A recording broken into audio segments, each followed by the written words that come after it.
ভাই আপনার জন্য ভিডিওটা করতেছি, দেখেন আমার আইডিতে কোনো রকম কপিরাইটের ভিডিও নাই, আমি দেখাতেছি আপনাকে।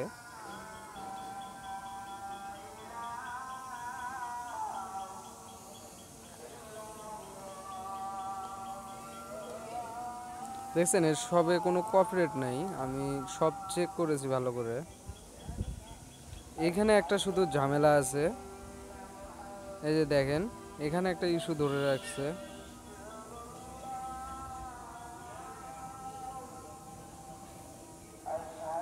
এখানে কোনো ঝামেলা নাই।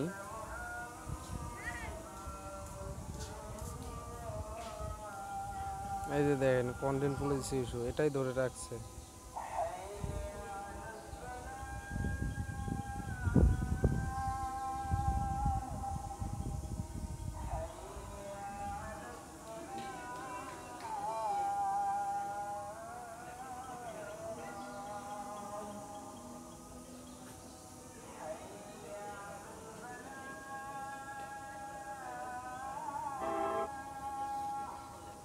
ভাই দেখবেন ভিডিওটা, দেখবেন, দেখে কিভাবে ভালো হয় ভাই একটু জানাবেন।